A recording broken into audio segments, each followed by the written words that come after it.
ٹھیک ہے، اور کوئی کویشچن؟ جی السلام کویشچن. علیکم وعلیکم السلام. استاد، میرا سوال یہ ہے کہ جو روزہ ہے وہ صبر لاتا ہے، لیکن ہم یہی دیکھتے ہیں کہ جو رمضان میں نا لوگ زیادہ جھگڑتے ہیں ایک دوسرے سے۔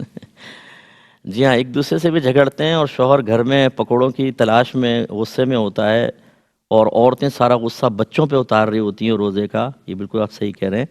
دیکھیں یہ دونوں چیزیں ہیں. روزہ جو ہے وہ تو صبر کی ایک تلقین کر رہا ہوتا ہے اور ایک صبر کا درس دے رہا ہوتا ہے، کیونکہ آپ کھانے سے، پینے سے اور نفسانی خواہشات کو، چاہے وہ جائز ہی کیوں نہ ہوں، طلوع فجر سے لے کر اور شام تک، غروب آفتاب تک اپنے نفس کو اس سے روکتے ہیں، ان خواہشات کو پورا نہیں کرتے ہیں. تو اس کا مطلب ہے کہ روزہ ہمارے لیے معاون ہوا کہ نہیں ہوا؟ کہ عام حالات میں تو روک ہی نہیں سکتے ہم، ہر وقت کچھ نہ کچھ چلتا رہتا ہے، اور کچھ نہ دو چھالیہ کے پیکٹ منہ میں ڈال لیتے ہیں، کچھ نہ کچھ چلتا رہے گا. اسی طریقے سے پھر کھانا پینا اور پھر نفسانی خواہشات کی تکمیل، چاہے وہ مختلف انداز سے ہو. لیکن جب ہم روزہ رکھتے ہیں تو پھر ہم رکتے ہیں، تو اس کا مطلب یہ تو صبر کی تلقین کر رہا ہے. لیکن اس کے باوجود اگر ہو رہا ہے تو یہ تو ہم بلیم نہیں دے سکتے کہ روزے نے ایسا کیا. اگرچہ بعض یہی کہتے ہیں یار روزہ رکھا ہے نا اس لیے غصہ آ رہا ہے. بھائی روزے نے کہا تھا تمہیں غصہ کرو، روزہ تو نہیں کہہ رہا، روزہ تو تمہیں صبر کی تلقین کر رہا ہے. اب اس کا مطلب یہ ہوا کہ اس میں روزے کا قصور نہیں ہے، قصور ہمارا ہوتا ہے. اور اس میں سب سے بڑی جو چیز ہے وہ تعلیم شرع کا حاصل نہ کرنا ہے، وہ ریاضت کی طرف نہیں آنا ہے، وہ باطنی امور کی صفائی کی طرف توجہ نہیں کرنا ہے، وہ رمضان آنے سے پہلے اس کی تیاری مکمل نہ کرنا ہے.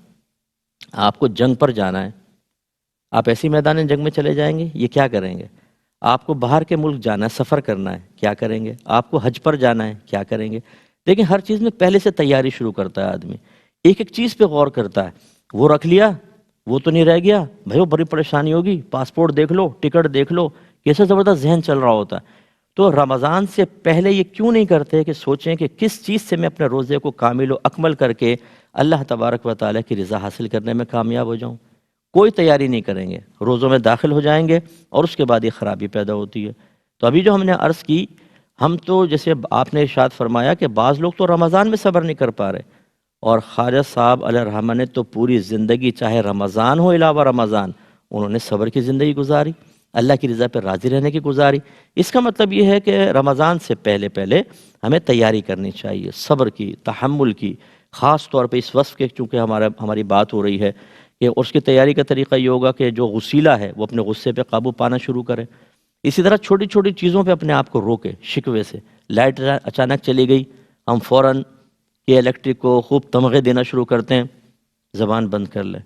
چھوٹے بھائی نے گلاس توڑ دیا، کسی پہ غصہ آ گیا، روک لیں. مکھی مچھر آ گیا، ہم تو ٹارگٹ بنا کے کھڑے ہو جاتے ہیں. آپ ابھی بتاتا ہوں تجھے، میں 2 دفعہ مکھی بیٹھ جائے تو تیسری دفعہ اس کو شہید کیے بغیر ہمیں سکون نہیں ملتا.